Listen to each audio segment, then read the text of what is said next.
السلام عليكم ورحمة الله وبركاته. الحمد لله رب العالمين والصلاة والسلام على سيد الأنبياء والمرسلين، أما بعد. أعوذ بالله من الشيطان الرجيم. بسم الله الرحمن الرحيم. رب اشرح لي صدري ويسر لي أمري واحلل عقدة من لساني يفقهوا قولي. رب زدني علما. اللهم إنا نسألك علما نافعا ورزقا طيبا وعملا متقبلا. أما بعد.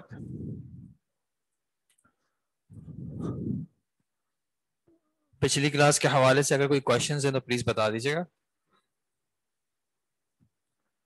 ہم نے متواتر لفظاً و معنن یہ دیکھا تھا.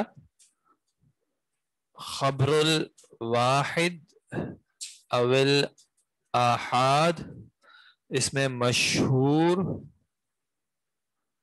عزیز اور غریب دیکھا تھا. جی متواتر کیا ہوتی ہے؟ حدیث متواتر کون سی ہوتی ہے؟ جس کو روایت کرنے کی اسناد میں جب ان ساری اسناد کو ہم جمع کرتے ہیں تو ہم دیکھتے ہیں کہ اس حدیث کو روایت کرنے کے جو مختلف اسناد ہیں اس میں ہر طبقے میں کم از کم 10 کے قریب روات ہیں. ٹھیک ہے، اور یہ میں نے آپ کو بتایا تھا کہ یہ 10 کی عدد جو ہے یہ مختلف فی ہے. کچھ نے اس کی لمٹ زیادہ بھی کری ہے، کم نہیں کی، 10 شاید منیمم ہی رکھی ہے، لیکن کچھ نے لمٹ نمبر سے نہیں کی ہے. انہوں نے صرف دوسری کنڈیشن رکھی ہے کہ اتنی زیادہ عدد ہو کہ اس کا دوسری بات کیا تھی کہ ان کا کیا مشکل ہو، ان کا جھوٹ پہ اتفاق کرنا جو ہے وہ ناممکن ہو. ٹھیک ہے، تو کم از کم ہر طبقے میں 10 روات ہوں اور ان کا جھوٹ پہ اتفاق کرنا جو ہے وہ ناممکن ہو، تو ایسی روایت کو کہا جاتا ہے متواتر. پھر وہ لفظاً بھی ہو سکتی ہے، یعنی کہ لفظاً ہونے کا معنی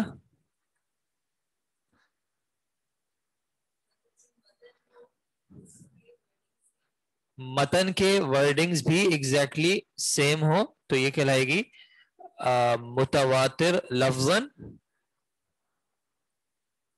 اور دوسرا متواتر معنن کیا ہو جائے گا؟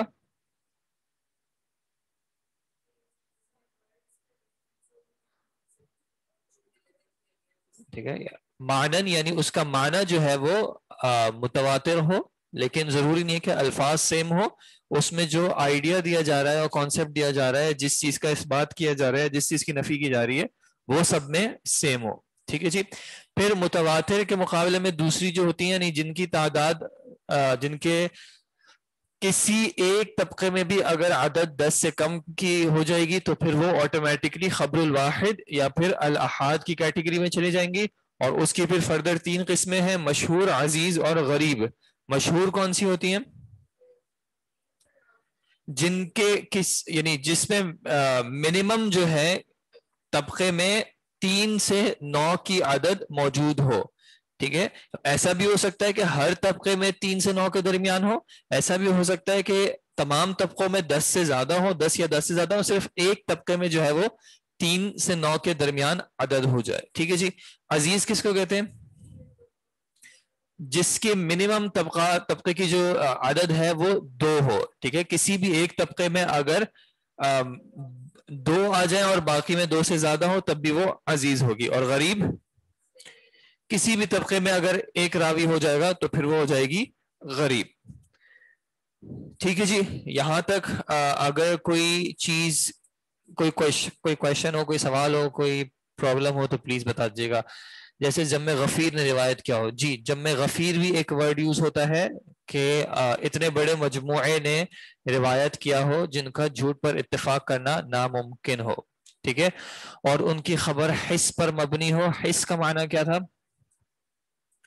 یعنی وہ ایسے صیغوں سے روایت کر رہے ہیں جس میں انہوں نے اپنی حس کا استعمال کیا ہے، جیسے کہ انہوں نے سنا ہے یا انہوں نے دیکھا ہے. ٹھیک ہے جی. اچھا جی، تو اگر یہ بات کلیئر ہے تو اس کو تھوڑا سا آگے بڑھاتے ہیں. اور وہ سوال کیا ہے یا وہ ٹاپک کیا ہے؟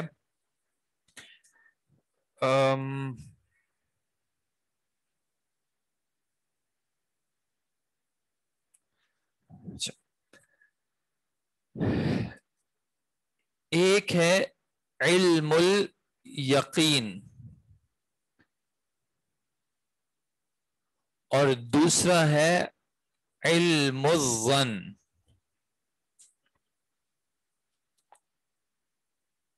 ٹھیک ہے. اور کچھ نے اس کے بیچ میں ایک تیسری کیٹیگری رکھی ہوئی ہے علم الطمأنینہ.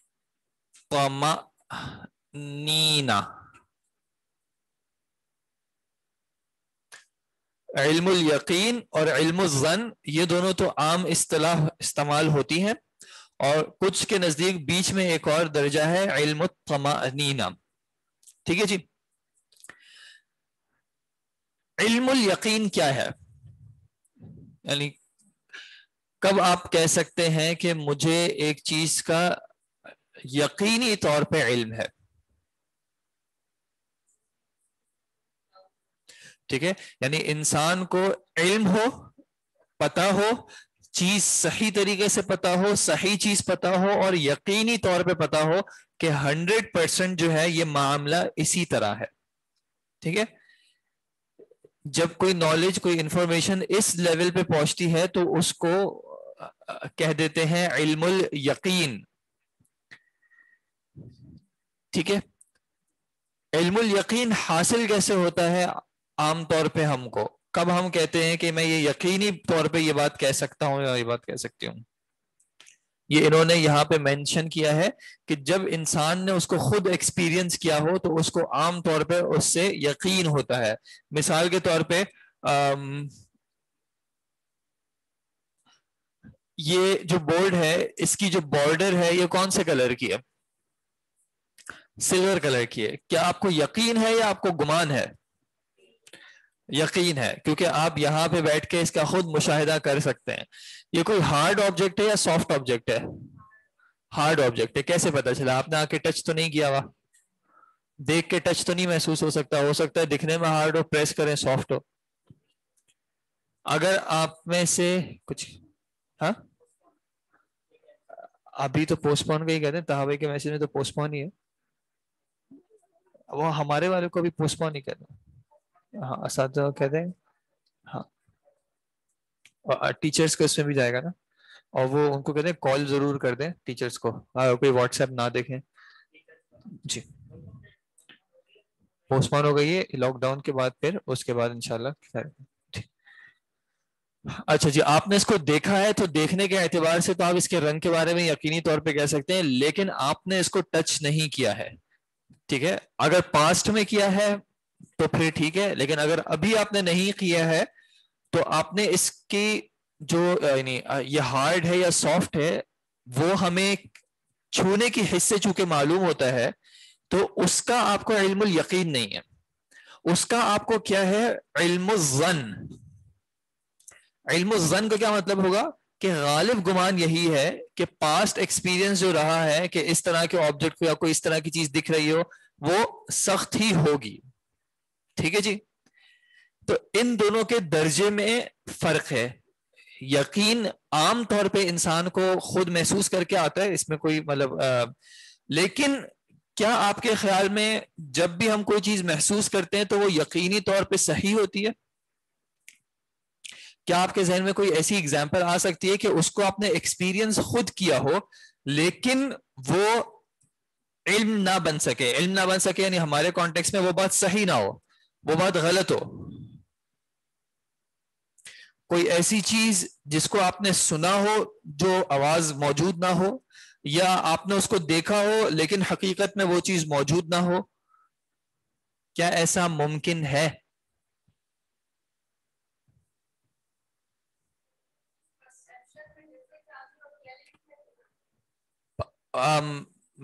وہ تو بہت زیادہ چیزیں ہو سکتی ہیں. میں کہنا چاہ رہا ہوں کوئی ایسی چیز جو آپ کو دکھ رہی ہو لیکن حقیقت میں وہ موجود نہ ہو, کہ آپ اس کو جا کے چھونے کی کوشش کریں تو آپ کو پتا چلے کہ یہ چیز تو ایگزسٹ ہی نہیں کرتی.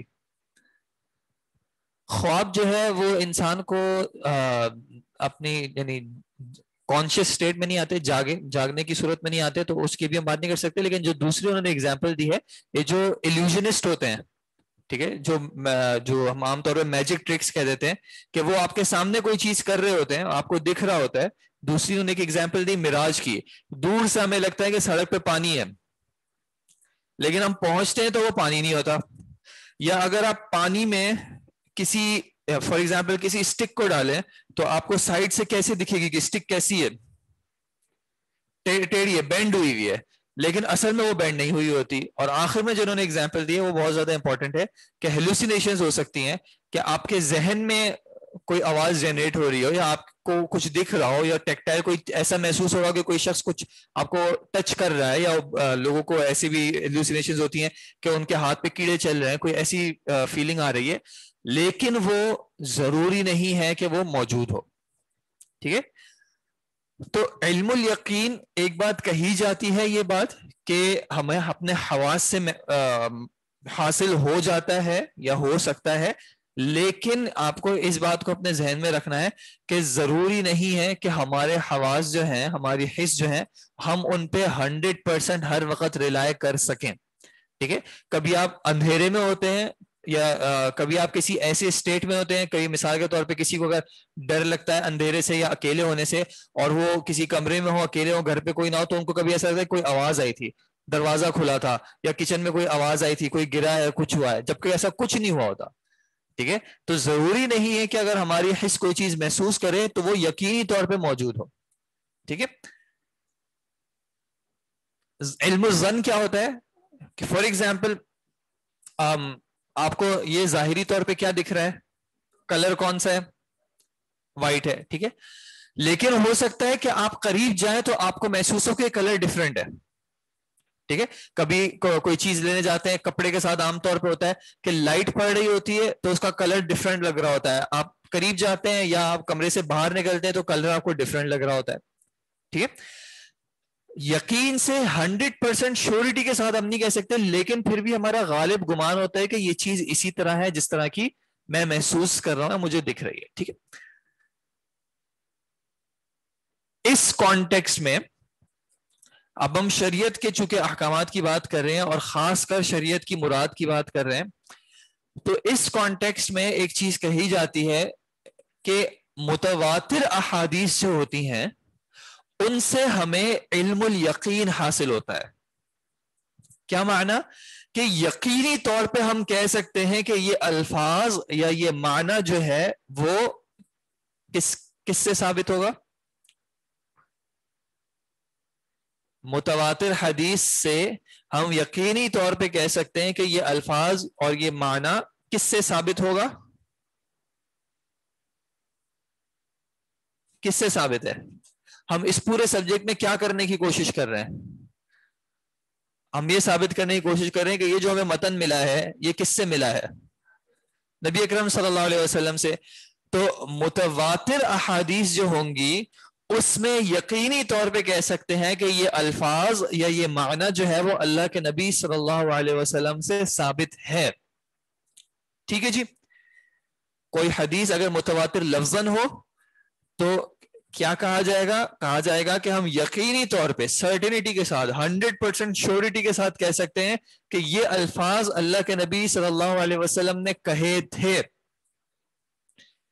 یا پھر جو معنی ان سے ثابت ہے کہ اللہ کے نبی صلی اللہ علیہ وسلم یہ معنی ہمیں دینا چاہ رہے تھے, یا ان سے یہ عمل ثابت ہے یقینی طور پہ جس میں کوئی شک آ ہی نہیں سکتا, کچھ ہو جائے یہ شک نہیں آ سکتا. ٹھیک ہے, کیوں, کیونکہ ان سے جو روایت آ رہی ہے بیچ میں اتنے واسطے ہیں, اور ہم یہ انشور کر چکے ہیں کہ کوئی بھی شخص, یعنی کوئی ایسی پاسبلٹی نہیں ہے کہ یہ سارے لوگ جو ہے وہ جھوٹ پہ متفق ہو کے ہم تک یہ بات پہنچا رہے ہوں. ٹھیک ہے, تو کیا کہیں گے, یعنی یہ میں ایک قول بتا رہا ہوں کہ وہ کہتے ہیں کہ متواتر احادیث ہی وہ ہوتی ہیں جن سے ہمیں علم الیقین حاصل ہو سکتا ہے, اور جو حدیث متواتر کے درجے تک نہیں پہنچتی اس سے ہمیں صرف علم الظن حاصل ہو سکتا ہے. یعنی ہم یقینی طور پہ 100% شیورٹی کے ساتھ, سرٹنٹی کے ساتھ نہیں کہہ سکتے کہ یہ بات 100% جو ہے وہ اللہ کے نبی صلی اللہ علیہ وسلم نے کہی تھی, یا یہ عمل 100% جو ہے انہوں نے کیا تھا, بلکہ وہ کیا کہیں گے کہ یعنی غالب گمان یہی ہے, غالب گمان یہی ہے کہ ایسا ہوا تھا. ٹھیک ہے. اچھا یہ کوئی اتنی پریشانی کی بات نہیں ہے. اس کی وجہ مثال کے مطلب ایز این ایگزامپل میں کہہ رہا ہوں, اس کو بیس بنیاد بنا کے نہیں کہہ رہا, صرف ایز این ایگزامپل کہہ رہا ہوں کہ سائنٹیفک ریسرچز بھی ہوتی ہیں. ٹھیک ہے, سائنٹیفک ریسرچز جس میں مثال کے طور پہ ریپیٹیشن ہوتی ہے, جن کی ریلائبلٹی ویلیڈیٹی چیک کی جاتی ہے کہ بھائی جو چیز ہم میجر کرنے کی کوشش کریں وہ ویسی ہے وغیرہ, اس میں بھی جیسے اگر فار ایگزامپل نفسیات کی بات کریں یا ویسے دوسری فیلڈ کی, تو کچھ جگہوں پہ 90%, کچھ جگہوں پہ 95% اور کچھ جگہوں پہ 99%. یہ کرائٹیریا بن جاتا ہے ایکسپٹیبلٹی کا, کہ اگر 90% شیورٹی کے ساتھ ہم کہہ سکتے ہیں کہ یہ معاملہ ایسا ہے تو وہ اس کو سچ مان لیتے ہیں. کچھ جگہوں پہ وہ کہتے ہیں کہ اگر 95% شیورٹی کے ساتھ ہم کہہ سکتے ہیں تو بھی اس کو سچ مان لیں گے, اور کچھ جگہوں پہ 99% پہ بھی مان لیں. سائنس میں بھی 100% کی ریکوائرمنٹ ضروری نہیں ہوتی. ایک اسی ایگزامپل دیکھ لیں, مثال کے طور پہ پانی کس ٹیمپریچر پہ بوائل ہوتا ہے؟ کس ٹیمپریچر پہ پانی بوائل ہوتا ہے؟ 100 ڈگری سیلسیس پہ. ٹھیک ہے, کیا آپ نے دنیا کا سارا پانی بوائل کر کے چیک کر لیا؟ نہیں چیک کیا نا, سارا پانی تو نہیں چیک کیا. آپ کیسے کہہ سکتے ہیں کہ دنیا کا سارا پانی جو وہ 100 ڈگری سینٹی گریڈ پہ بوائل ہوگا؟ یہ ایک غالب گمان ہے کہ ایسا ہوگا, اس میں کوئی 100% سرٹینٹی نہیں ہے. ہو سکتا ہے کہ دنیا میں کچھ ایسا پانی ایگزسٹ کرتا ہو جو کہ اس ٹیمپریچر پہ بوائل نہ کرے. ٹھیک ہے, تو یہ بات کہ 100% شیورٹی جب تک نہیں ہوگی تب تک ہم کسی چیز کو مانیں گے نہیں, ایسا انسانوں کے ہاں عام طور پہ ہوتا نہیں ہے. اس کی ایک اور ایگزامپل دیکھ لیں. آپ کو پیدائش سے یعنی بچپن سے آپ کو بتایا گیا ہے کہ بھائی یہ ایک شخص آپ کے والد ہیں اور یہ ایک شخص آپ کی مدر ہے. کیا 100% سرٹنٹی ہے کہ یہی دونوں ہیں؟ ہر کسی کے پاس 100% یقین ہے کہ یہی دونوں ہیں؟ کیا کسی اور کو, یعنی دنیا میں ایسے کیسز ہیں جہاں پہ کسی کے پیرنٹس مثال کے طور پہ کسی حادثے میں فوت ہو گئے تھے, ان کے کسی اور گھر والے نے پالا اور وہ انہوں نے بتایا نہیں اور بچے کو یہ بولا کہ ہم تمہارے والدین, اور بچہ مانتا رہا. کتنے لوگ ایسے ہیں جن کو اڈاپٹ کیا گیا ہے, فاسٹر ہومز میں ہیں اور ہاسپٹل میں چینج ہو چکے ہیں. 100% شیورٹی سے تو ہم نہیں کہہ سکتے. لیکن اس کی ایک اور ایگزامپل دیکھ لیں.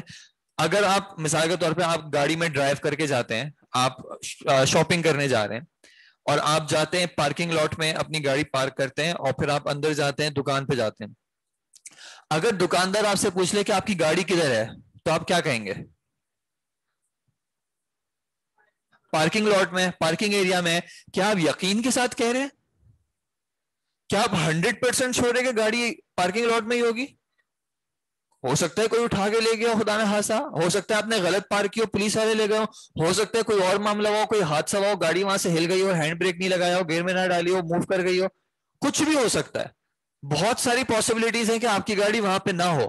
100% شیورٹی نہیں ہوتی. ہم اتنی شیورٹی سے چلتے ہیں, اتنا گمان, جتنا گمان ہمارے لیے سیٹسفیکٹری ہوتا ہے ہم زندگی اس پہ چلا رہے ہوتے ہیں. ٹھیک ہے, کوئی شخص ایک چیز خریدنے جاتا ہے, مثال کے طور پہ آپ فون خریدنے جاتے ہیں. آپ فون خریدنے جاتے ہیں, آپ جیب میں پیسے لے کے جا رہے ہیں. کیا آپ کو 100% یقین ہے کہ آپ دکان تک پہنچ جائیں گے؟ کوئی گارنٹی ہے 100% آپ دکان تک پہنچیں گے, وہاں سے آپ فون خریدیں گے اور 100% یقین ہو کہ آپ گھر پہ بھی آ جائیں گے اور 100% یہ بھی یقین ہو کہ آپ کا فون صحیح بھی چلے گا؟ ایسا نہیں ہوتا. ہماری اکثر زندگی جو ہے وہ اس ظن پہ چل رہی ہوتی ہے. تو یہ چیز ضمن کلیریفائی کرنی تھی کہ علم الظن کا یہ معنی نہیں ہے کہ ہم شریعت پہ جو ہے وہ ڈاؤٹ کرنا شروع ہو جائیں کہ یہ شاید ثابت نہ ہو.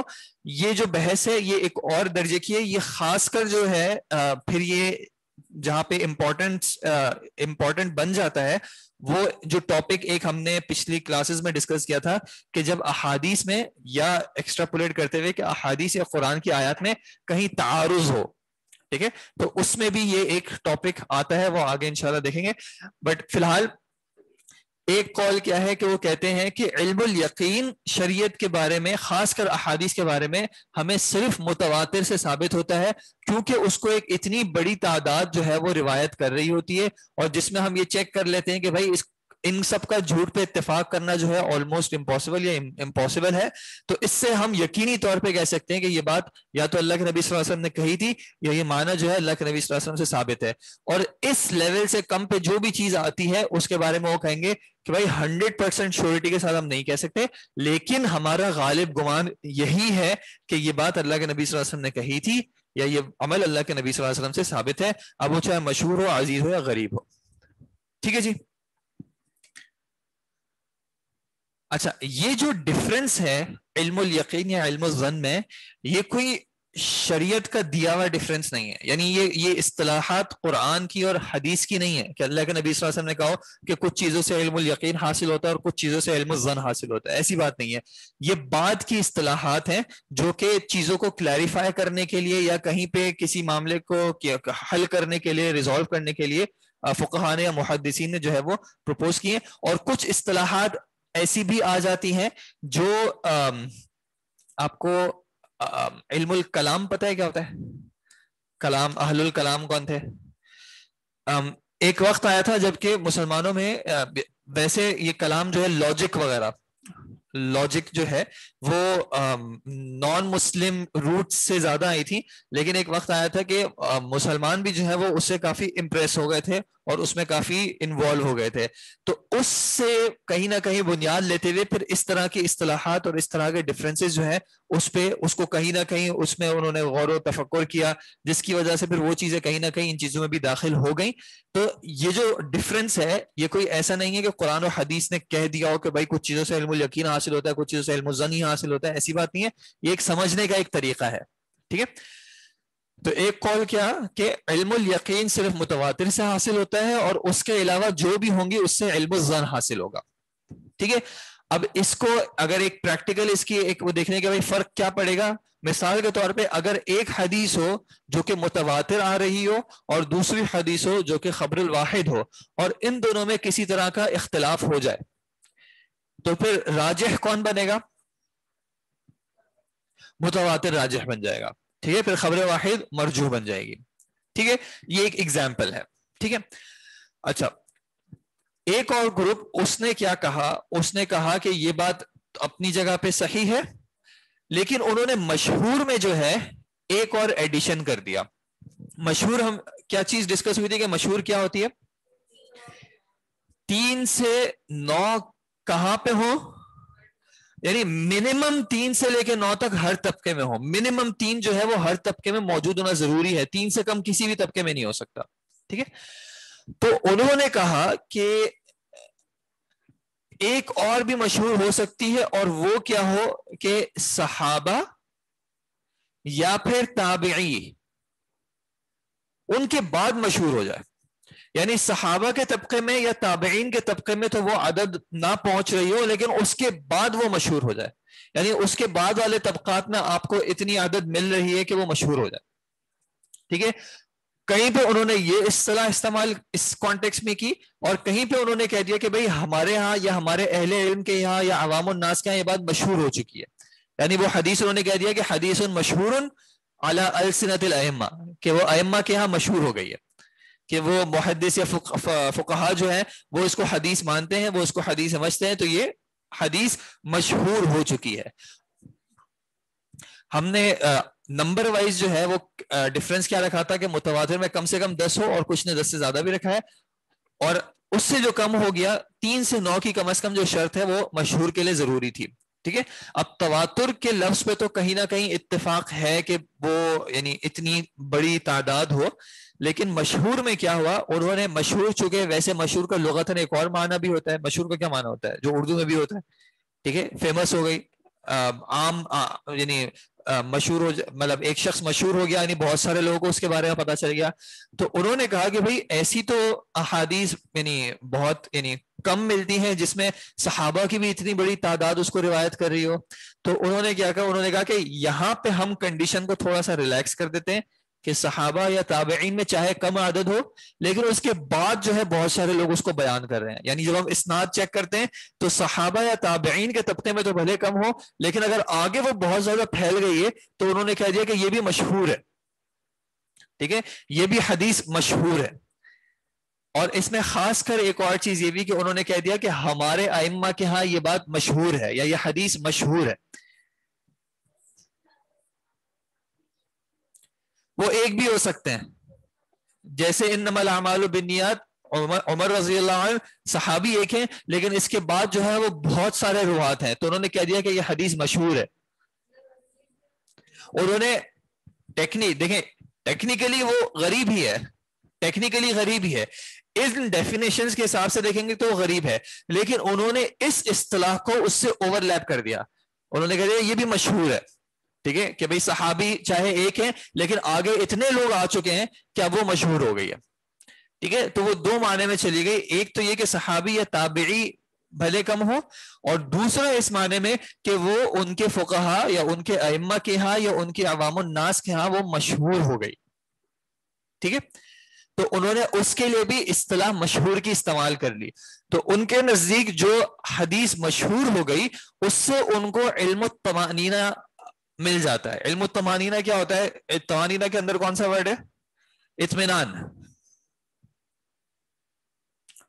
یعنی وہ اس سے مطمئن ہیں کہ یہ حدیث جو ہے وہ بالکل صحیح ہے.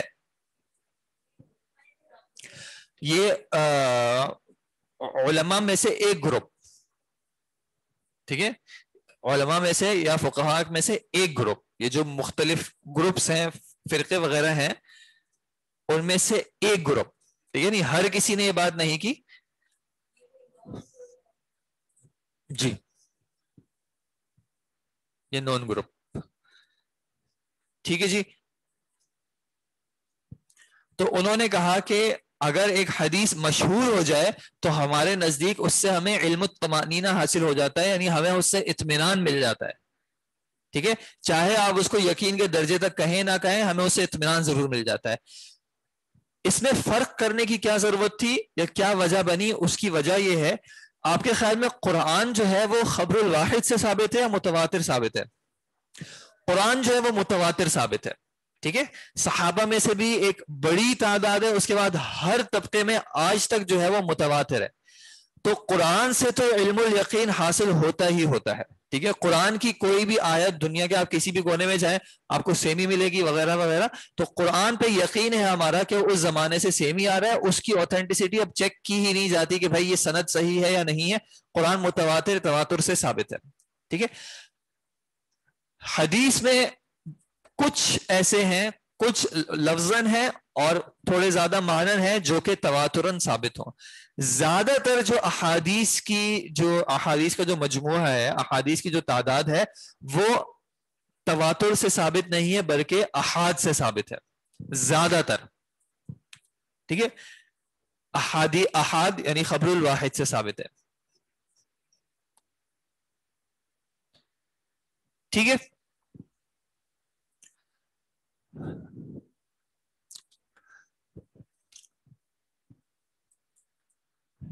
اچھا ابھی میں یعنی ابھی تک جو میں نے باتیں کہی ہیں سیپریٹ کہ علم الیقین کیا ہوتا ہے, علم الظن کیا ہوتا ہے, اور علم الطمانینہ سے مراد کیا ہے, یہ چیزیں کلیئر ہیں. اس کے بھی اپلیکیشن کی بات نہیں کر رہا. دنیا میں موجود سب کروز, ٹھیک ہے جی, وہ آپ کی بات صحیح ہے, ظن یا گمان میں, روایت کی ثقافت پر, یہ دونوں پر. یہ آپ کا سوال اچھا ہے, اس پہ میں ابھی تھوڑی دیر میں آتا ہوں.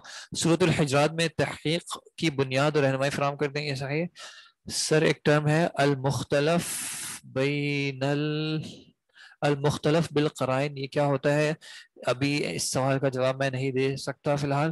گروپ کا نام بتائیں پلیز, گروپ کا نام. سر مشہور کے ساتھ دوبارہ ریلیٹ کر کے بتائیں. سر احناف جن حدیث کو متواتر کہتے ہیں, متواتر کا کہتے ہیں. احمد تمائنہ ایک دفعہ پھر بتا دیں سر, احمد تمائنہ کی وضاحت کریں. اوکے, یہ والی جو ڈفرنس ہے یعنی علم کو دو درجات پہ رکھنا ہے, علم الیقین اور علم الظن, یہ اکثر کے ہاں مشہور ہو گیا کہ انہوں نے یقینی اور یقین کے ساتھ, ایک اور ورڈ میں استعمال کروں گا لیکن ایک منٹ کے بعد, انہوں نے یقینی اور ظنی کا فرق کہیں نہ کہیں اپنی باتوں میں یا اپنی رائٹنگز میں انڈرسٹینڈنگ میں رکھ لیا کہ بھائی ان دونوں میں فرق ہے. ٹھیک ہے, اور اس کی بنیاد متواتر اور خبر واحد پہ رکھ دی. ایک گروپ نے کیا کہا کہ یہ تو صحیح ہے لیکن کچھ احادیث ایسی مشہور ہو جاتی ہیں جن سے ہم، یعنی مثال کے طور پہ انہوں نے کہا کہ بھائی ایک حدیث غریب ہے، ٹھیک ہے، کچھ ہی روات اس کو روایت کر رہے ہیں، لیکن ایک حدیث ایسی ہے جس کو ٹھیک ہے صحابی ایک روایت کر رہے ہیں لیکن بعد والے اتنے روایت کر رہے ہیں کہ ہم اس کو متواتر تو نہیں کہہ رہے لیکن ہم اس کو غریب سے کمپیئر بھی نہ کریں، ہم اس کو بیچ کا ایک درجہ دے دیں کہ چاہے چلے ہم یہ نہیں کہیں گے کہ وہ علم الیقین دیتی ہے لیکن ہم یہ بھی تو نہ کہیں کہ وہ علم الظن دیتی ہے، ہم انہوں نے کہا کہ یہ بیچ کا ایک درجہ ہے علم الطمانینہ، کہ اس پہ ہمیں اطمینان مل جاتا ہے، ٹھیک ہے جی۔ اچھا ایک یہ فرق ہو گیا، اب ایک اور فرق تھوڑا سا سمجھ لیں، اس کے بعد جو ایشو ہے وہ انشاءاللہ اگر آج نہیں تو پھر کم از کم اگلی کلاس میں اس کو ڈسکس کر لیں گے۔ اچھا ایک چیز ہے ثبوت اور ایک چیز ہے دلالت، ٹھیک ہے، ثبوت یا پھر آپ اس کو اثبات بھی کہہ سکتے ہیں، بات ایک ہی ہے، ایک لازم ہے ایک متعدی ہے جی۔ لائٹ کا مسئلہ یہ ہے کہ پھر وہ ان کو ریفلیکشن آتا ہے، نہیں کھولنے کا کہہ رہی ہیں، اچھا آپ بند کرنے کا کہہ رہے ہیں، آپ تو آن کرنے کا کہہ رہی ہیں نا، وہ آن کرنے کا کہہ رہی ہیں، آن لائن ایک بار کنفرم کر دیجیے گا کہ وہ لائٹ کا ریفلیکشن تو نہیں آ رہا نا۔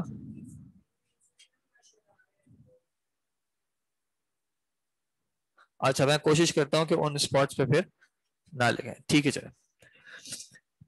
ایک چیز ہے ثبوت اور ایک چیز ہے دلالت۔ ثبوت ثابت ہونا یا اس بات ثابت کرنا، ٹھیک ہے۔ اچھا ایک یہ بات کہ یہ جو الفاظ ہیں یہ اللہ کے نبی صلی اللہ علیہ وسلم نے کہے تھے، یہ ہے اس کو ثابت کرنا یا اس کا اس بات کرنا کہ یہ الفاظ اللہ کے نبی صلی اللہ علیہ وسلم نے ہی کہے تھے، یہ اس کا تعلق ہے اس کو ثابت کرنے سے، ٹھیک ہے۔ مثال کے طور پہ اللہ کے نبی صلی اللہ علیہ وسلم نے کہا لا صلاۃ، آگے کیا کہا، آگے کیا کہا، بہت ساری چیزیں کہیں اللہ کے نبی صلی اللہ علیہ وسلم نے، ایک چیز کیا، ٹھیک ہے، ایک بار چلیں مثال کے طور پہ چلیں لا صلاۃ، اس کی نماز نہیں ہے جس نے وضو نہیں کیا، ٹھیک ہے۔ چلیں اب میں اردو کے ورڈ استعمال کر رہا ہوں، عربی کو چھوڑ دیں، ٹھیک ہے، اس کی نماز نہیں ہے جس نے وضو نہیں کیا، مثال کے طور پہ یہ الفاظ ہوں، اس میں دو معاملے ہیں، ایک معاملہ یہ کہ میں ان الفاظ کو ثابت کروں کہ یہ اللہ کے نبی صلی اللہ علیہ وسلم کے ہیں، ٹھیک ہے۔ دوسرا معاملہ ہے کہ اس سے میں مراد کیا لے رہا ہوں، کہ یہ الفاظ کس چیز پہ دلالت کر رہے ہیں، ٹھیک ہے، یہ ایک الگ معاملہ ہے۔ میں یہ کہوں کہ اس کی نماز نہیں جس نے وضو نہیں کیا، اس سے مراد کیا ہے، یعنی اس نے کیا نماز پڑھی نہیں تھی، کیا اس کی نماز کی ایگزسٹنس ہی نہیں تھی، یعنی کیا وہ شخص آیا ہی نہیں تھا، اس نے تکبیر ہی نہیں گئی تھی، اس نے رکوع ہی نہیں کیا تھا، اس نے سجدہ ہی نہیں کیا تھا، اس نے قیام نہیں کیا تھا، اس نے تشہد نہیں کیا تھا، کیا اس سے یہ مراد ہے؟ یہ بات کہ اس کی نماز قبول نہیں ہے، یہ جو آپ دلالت نکال رہے ہیں کہ یہ الفاظ کہ اس کی نماز نہیں جس نے وضو نہیں کیا، اور آپ اس سے مراد یہ لے رہے ہیں کہ اس کی نماز قبول نہیں، یہ ان الفاظ میں کہاں پہ موجود ہے؟ کیا یہ بات موجود ہے ان الفاظ میں کہ اس کی نماز قبول نہیں ہے؟ ان الفاظ سے تو یہ بھی مراد ہو سکتی ہے کہ اس کی نماز ایگزسٹ ہی نہیں کرتی، یعنی اس نے نماز پڑھی نہیں تھی، یعنی جو شخص مثال کے طور پہ میں کہوں کہ جس کے پاس گاڑی نہیں وہ ڈرائیو نہیں کر سکتا، ٹھیک ہے، اپنی کی بات نہیں کر رہا، جس کے پاس گاڑی نہیں وہ ڈرائیو نہیں کر سکتا، تو کیا ایسا ہو سکتا ہے کہ ایک شخص کے پاس گاڑی نہ ہو، کوئی ڈرائیو کرنے والی چیزیں نہ ہو، پھر بھی وہ ڈرائیو کر رہا ہو؟ ایسا ہو سکتا ہے کیا؟ کوئی چیز ڈرائیو کرنے کی ہے نہیں، وہ کیا ڈرائیو کرے گا، ٹھیک ہے۔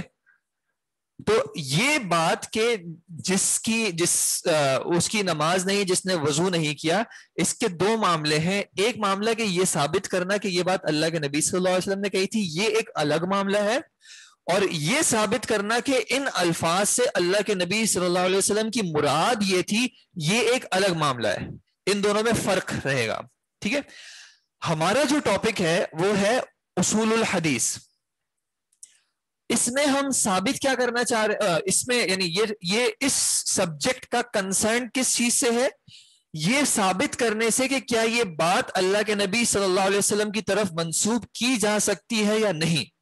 یہ سبجیکٹ ہمیں یہ نہیں بتا سکتا کہ کیا اللہ کے نبی صلی اللہ علیہ وسلم کی مراد ان الفاظ سے یہ تھی یا نہیں.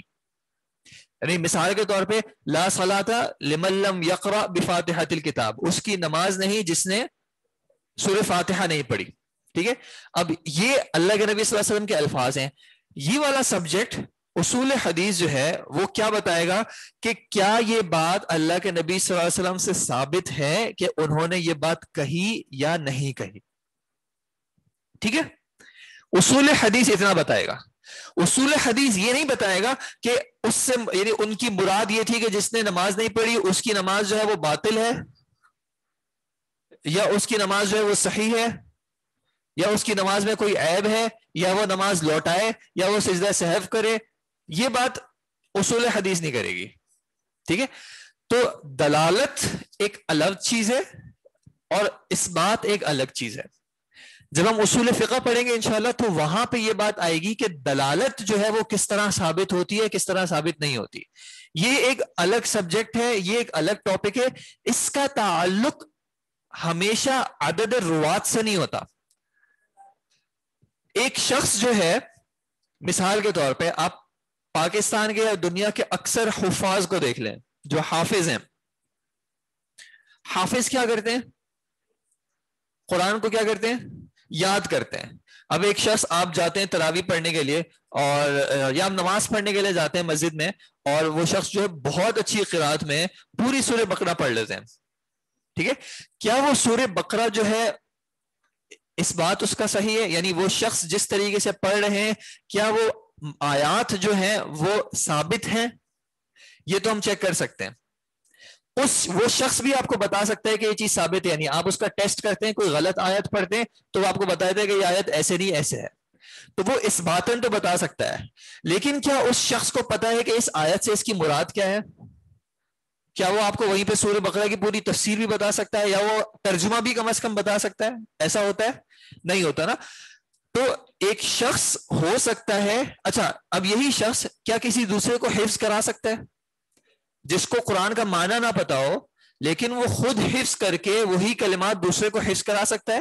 تو اس نے وہ بات پیچھے سے لی، خود حافظہ ضبط کیا اس کا، اور اس نے وہ بات اسی طرح ادا کر دی.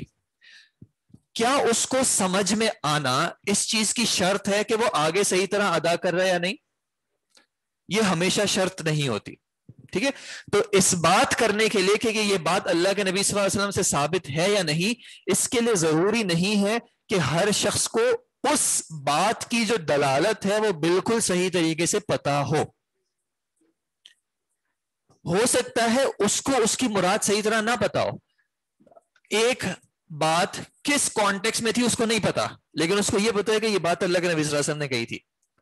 ٹھیک ہے، تفسیر کیا ہوتی ہے کہ بات چھوٹی سی ہے لیکن اس کی ایکسپلینیشن دینا کہ اس کی مراد کیا تھی. یا ایھا المزمل، اس کا کیا معنی ہے؟ مزمل، یا ایھا المزمل کا معنی کیا ہے؟ چادر اوڑھنے والے، لپیٹنے والے. ٹھیک ہے، ترجمہ صحیح ہے، مثال کے طور پہ ترجمہ صحیح ہے. آپ نے کسی اور کو بھی یہ بات بتا دی یا ایھا المزمل. اللہ تعالیٰ نے مزمل کیوں کہا تھا؟ یہ بات ضروری نہیں ہے ہر کسی کو پتا ہو. اس کا کیا سیاق تھا کہ کیوں یہ لفظ استعمال ہوا، اس لفظ کی حقیقتاً مراد کیا تھی، اللہ کے نبی صلی اللہ علیہ وسلم پہ یہ بات کس طرح اپلائی ہو رہی تھی. ضروری نہیں اس شخص کو یہ بات پتا ہو، لیکن وہ یہ آیت یا ایھا المزمل بالکل صحیح طریقے سے اس طرح دوسرے تک ادا کر سکتا ہے کہ آگے والا پھر کسی اور تک بتا سکتا ہے. ٹھیک ہے، تو ان دو چیزوں میں فرق ہے.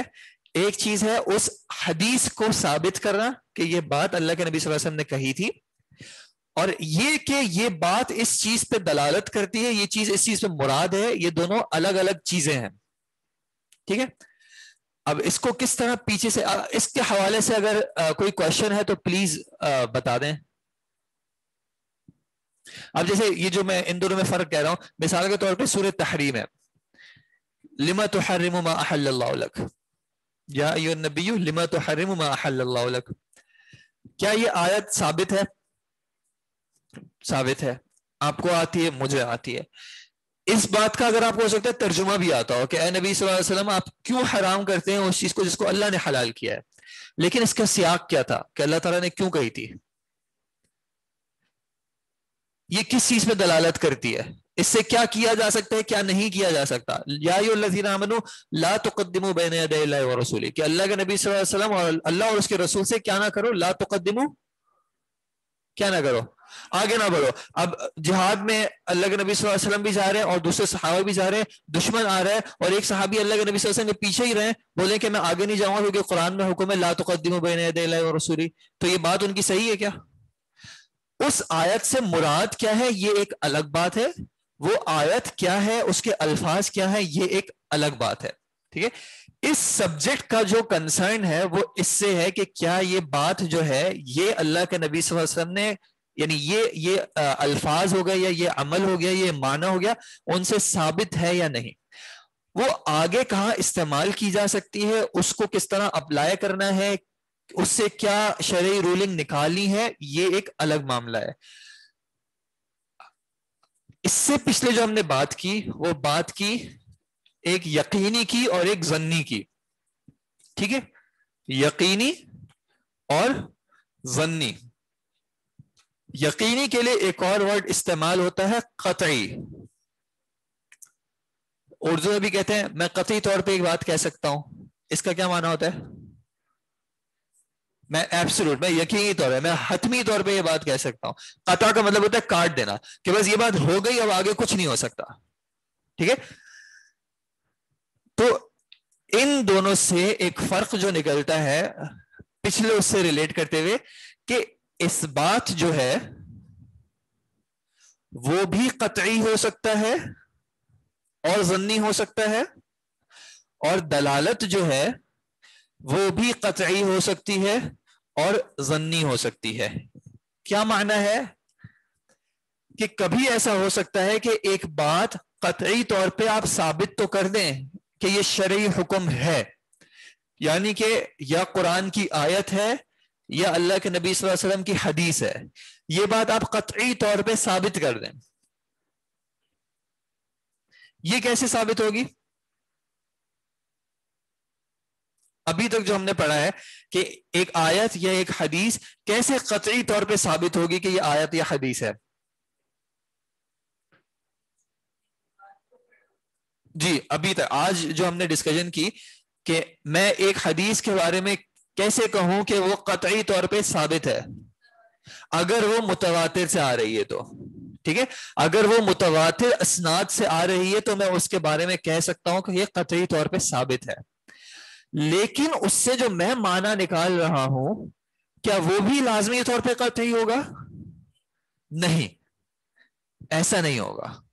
ٹھیک ہے، کچھ معنی ہیں جو کہ قطعی ہوتے ہیں اور کچھ معنی ہیں جو کہ ظنی ہوتے ہیں.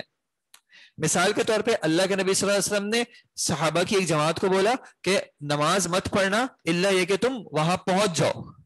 ان کے جو الفاظ تھے صحابہ خود وہیں پہ کھڑے سن رہے تھے قطعی طور پہ. کیا کسی نے ڈیفرنس کیا کہ بھائی اللہ کے نبی صلی اللہ علیہ وسلم نے کہا بھی تھا یا نہیں تھا؟ نہیں، انہوں نے کہا ہم نے اللہ کے نبی صلی اللہ علیہ وسلم سے خود سنا ہے، قطعی طور پہ یہ بات ثابت ہے. لیکن ان کی مراد کیا تھی اس میں ڈفرنس آ گیا. یعنی ایک مراد 100% یقین کے ساتھ نہیں کہی جا سک رہی تھی کیونکہ دو گروپس میں اختلاف آ گیا کہ ایک نے کہا کہ ان کی مراد یہ تھی اور دوسرے نے کہا کہ نہیں ان کی مراد یہ تھی، اور دونوں میں اختلاف ہو گیا. اور پھر کیا ہوا بعد میں وہ اللہ کے نبی صلی اللہ علیہ وسلم کے پاس فیصلہ لائے اور انہوں نے کیا کہا کہ جس نے یہ کیا اس نے بھی صحیح کیا اور جس نے یہ کیا اس نے بھی صحیح کیا. ایک ہی الفاظ جو سب نے سنے اس سے دو الگ الگ مرادیں لی گئیں. یہ جو دو مرادیں لی گئیں اس کا مطلب ہے کہ وہاں پہ ایک مراد کا تعین کرنا جو ہے وہ قطعی طور پہ ثابت نہیں تھا. ٹھیک ہے، لیکن ایسا نہیں ہے کہ شریعت کا ہر معاملہ ایسا ہوتا ہے کہ اس میں ظنی مراد ہوتی ہے. اللہ تعالیٰ قرآن میں کیا کہتے ہیں؟ اعبدوا اللہ ولا تشرکوا بہ، اللہ کی عبادت کرو اور اس کے ساتھ شرک نہ کرو. یہ جو لا تشرکو بھی ہے، اس کا جو دلالت ہے وہ قطعی طور پہ ہے، یا ایک شخص کہے کہ نہیں اللہ تعالیٰ کی مراد جو ہے وہ اس سے تھی کہ یہ جو بت بناتے ہو نا ان کی نہ کرو، یہ جو مٹی کے بت بناتے ہو اس کی نہ کرو، لیکن اگر پتھر کے بناؤ گے تو ٹھیک ہے، یا جو فزیکل بت ہو اس کی نہ کرو لیکن ڈیجیٹل بت ہو تو اس کی ہو سکتی ہے. کیا اس سے ہم یہ ضمنی مراد لے سکتے؟ نہیں، کوئی بھی نہیں لیتا. ٹھیک ہے، تو شریعت کے بہت سارے معاملات ایسے ہیں جہاں پہ دلالت قطعی ہے، لیکن کچھ معاملات ایسے بھی ہیں جہاں پہ دلالت ظنی ہے. ٹھیک ہے، لیکن دلالت کا ٹاپک جو ہے وہ فی الحال ابھی ہمارے کنسرن کا نہیں ہے، اصول حدیث کا نہیں ہے. تو اس میں کس طرح اختلاف ہوتے ہیں، اختلافات کس طرح حل کرتے ہیں، یہ کام اصول حدیث نہیں کرتا. اصول حدیث کیا کرتا ہے؟ اصول حدیث یہ بتاتے ہیں کہ یہ الفاظ جو ہیں یا یہ عمل جو ہے یا مجموعی طور پہ جو کانسیپٹ ہے، یہ قطعی طور پہ ثابت ہم کہہ سکتے ہیں کہ ہے یا نہیں، یا ہم ظنی طور پہ کہہ سکتے ہیں. ٹھیک ہے جی. اور اس قطعی یعنی یقینی اور ظنی میں ڈفرنس کرنے کا ایک طریقہ میں نے آپ کو کیا بتایا کہ ایک گروپ نے کہا کہ متواتر سے قطعی اور خبر الواحد سے ظنی. ٹھیک ہے، انہوں نے بنیاد کس چیز کو بنایا ہے یہاں پہ؟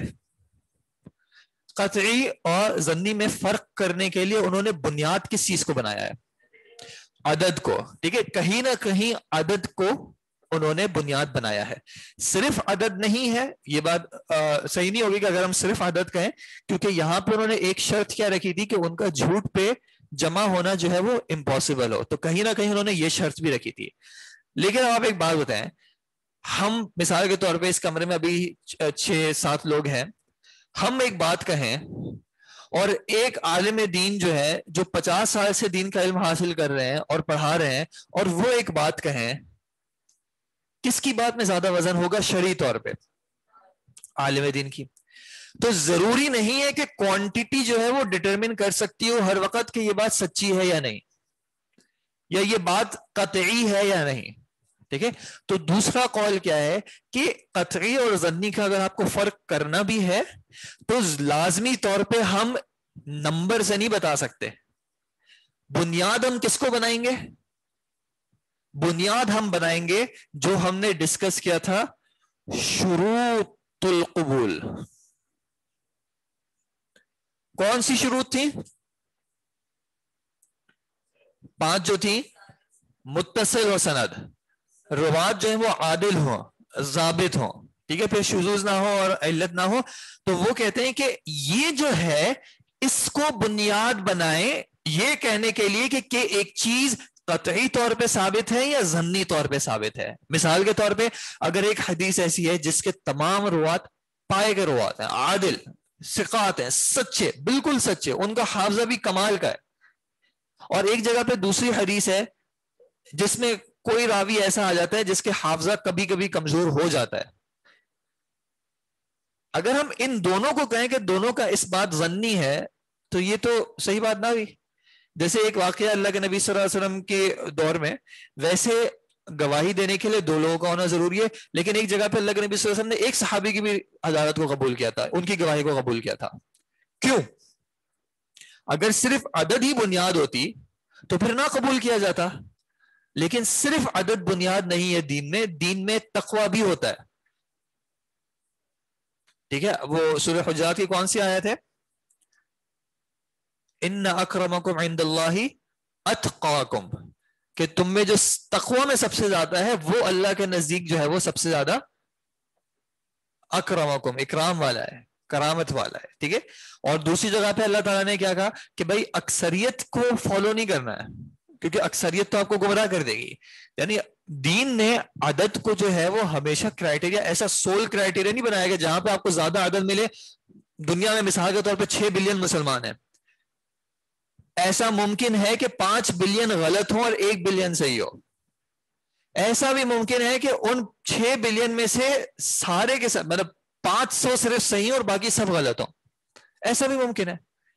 ابراہیم علیہ السلام اکیلے تھے، اللہ تعالیٰ نے ان کو پھر بھی کیا کہا کہ وہ کیا تھے؟ امت تھے. تو امت بننے کے لیے یا حق پہ ہونے کے لیے جب اللہ کے نبی صلی اللہ علیہ وسلم عرب میں حق کی بات کہہ رہے تھے تو کتنے لوگ تھے اس وقت؟ اگر سوسائٹی میں 500 لوگ بھی تھے تو کتنے لوگوں نے حق قبول کیا؟ 10%، 20% میکسیمم.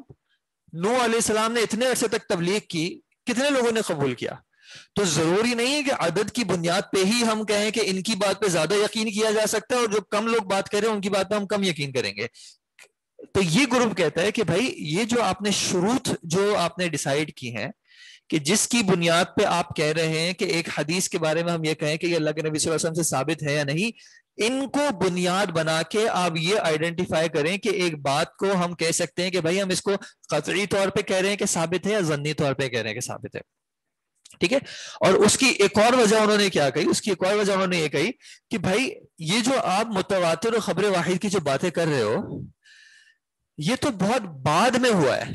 ایک تو بہت بعد میں کس طرح ہوا ہے کہ ایک یعنی آپ کو کیا پتا کہ اللہ کے نبی صلی اللہ علیہ وسلم کا ایک جو قول ہے اس کو کتنے لوگوں نے روایت کیا ہے؟ اب کیا اگر ایک صحابی کے پاس ایک دوسرے صحابی آگے کہتے ہیں کہ اللہ کے نبی صلی اللہ علیہ وسلم نے یہ بات کہی ہے تو کیا پہلے وہ ڈھونڈیں گے کہ بھائی کس کس کو یہ بات پتا ہے؟ ہاں اگر 10 سے زیادہ لوگوں کو یہ بات پتا ہے تو میں یقینی طور پہ مانوں گا. نہیں، وہ کیا چیک کرتے ہیں؟ وہ چیک کرتے ہیں کہ بھائی کہنے والا کون ہے. اگر کہنے والا ایسا شخص ہے جس کی بات پہ یقین کیا جا سکتا ہے تو انہوں نے کہہ دیا کہ مجھے قطعی طور پہ یہ یقین ہے کہ اللہ کے نبی صلی اللہ علیہ وسلم نے بات کہی ہے. لیکن اگر کوئی منافق آگے کہہ رہا ہے تو اللہ تعالیٰ کا کیا حکم ہے قرآن میں؟ اذا جاءکم فاسق، کوئی فسق کرنے والا ہے بنا بین کسی خبر کے ساتھ تو کیا کرو؟ فتبینو، تو تحقیق کرو. ٹھیک ہے. یعنی اگر کہنے والے میں آپ کو کوئی بات ایسی مل جاتی ہے کہ کسی وجہ سے آپ کو گمان آ سکتا ہے کہ بھائی بات سچ کہہ رہا ہے یا نہیں کہہ رہا تو پھر آپ تحقیق کریں. لیکن جب آپ نے تحقیق کر لی اور آپ کو اطمینان ہو گیا کہ بھائی یہ بندہ بات صحیح کہہ رہا ہے، اس کا حافظہ بھی صحیح ہے، جھوٹ بھی نہیں بول رہا، نیک بھی شخص ہے، گناہ کے کام بھی نہیں کرتا، اس کے بارے میں دوسرے لوگ بھی صحیح گواہی دے رہے ہیں، تو پھر اس کی بات پہ کیوں آپ یقین نہیں کر رہے؟ ایک جگہ پہ مثال کے طور پہ کنڈر گارڈن کے 5 بچے آپ کو ایک بات کہیں اور دوسری جگہ پہ آپ کو میٹرک انٹر کے 2 اسٹوڈنٹس ایک بات کہیں، کن کی بات میں زیادہ وزن ہوگا؟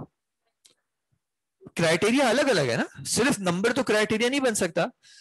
تو دوسری گروپ نے کیا کہا کہ بھائی اگر آپ کو یہ فرق کرنا بھی ہے قطعی اور ظنی کا تو آپ نمبر کے اعتبار سے نہ کرو. ہاں یہ بات صحیح ہے، کہیں نہ کہیں انسان کو ایسا لگتا ہے کہ بھائی ایک بات اگر ایک بڑی جماعت کر رہی ہوگی تو اس میں کہیں نہ کہیں وزن ہوگا، لیکن اس کو بنیاد بنا کے آپ قطعی اور ظنی نہ کہیں، کیونکہ اس قطعی اور ظنی کو ویسے تو شریعت نے کہا بھی نہیں کہ آپ فرق کریں، لیکن چونکہ آپ فرق کرتے ہیں اور اس کے بعد جو احکامات میں اختلافات آتے ہیں اس میں اس کو حل کرنے کے لیے آپ اس کا ایک استعمال کرتے ہیں، تو صرف نمبر کو آپ بنیاد نہ بنائیں.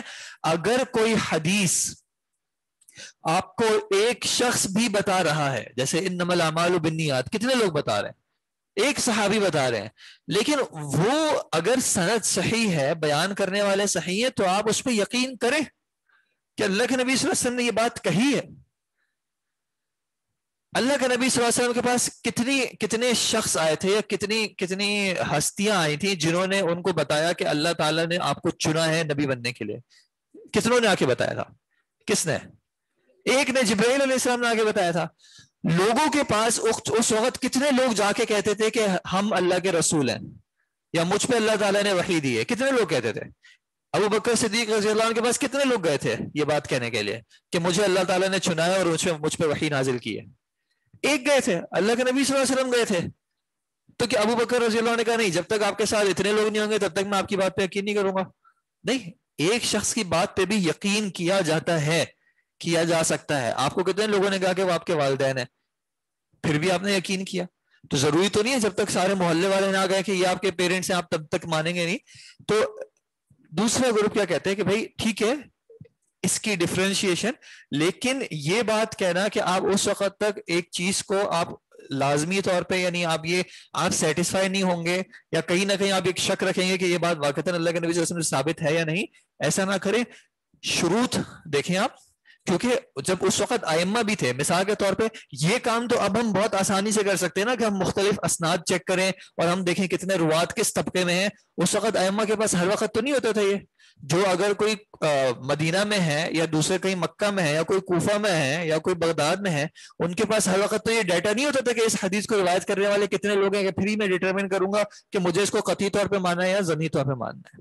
ٹھیک ہے جی. تو ابھی میں یہاں پہ رک رہا ہوں انشاءاللہ.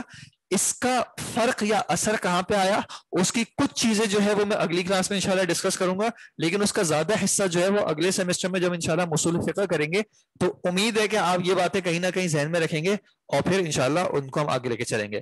اچھا ایک چیز ہم نے یہ بات کہ الحمدللہ یہ ہمارا ٹیکنیکلی آخری میجر ٹاپک تھا. ٹھیک ہے، باقی جو سارے کانسیپٹس تھے وہ الحمدللہ ہم نے کور کر لیے. اب کچھ اصطلاحات رہ گئی ہیں جو بیچ بیچ میں ہم کر لیں گے. تو اب اگلی کلاس میں ایک اس کے بارے میں تھوڑا سا ریویژن کر کے اور تھوڑی سی ایک دو ایگزامپلس دینے کے بعد اس کے بعد جو ہے میں پھر ٹیکسٹ لایا کروں گا، جو ہم نے چیزیں کور کی ہیں ان کی ڈیفینیشنز یا ان کے بارے میں کچھ اور جو چیزیں ہیں، اور پھر وہ ہم ریڈ کر کے اس کا ترجمہ ساتھ ساتھ کر کے. تو چونکہ انشاءاللہ زیادہ تر چیزیں ہم ڈسکس کر چکے ہیں تو ان کو سمجھنا اور ان کو پلیس کرنا جو ہے وہ آپ کے لیے آسان ہوگا.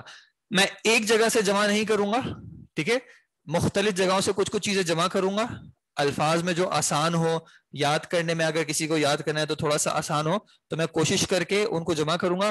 تو میں ایک ساتھ سب کچھ نہیں بھیج سکتا، ٹاپک وائز کچھ چیزیں لے کے میں کمپائل کرتا رہوں گا اور آپ لوگوں کے ساتھ پھر شیئر کرتا رہوں گا، یا پھر ان دا اینڈ جو ہے وہ کمپائل فارم میں اگر آپ میں سے کوئی کرنا چاہ رہا ہو تو وہ کر لیجیے.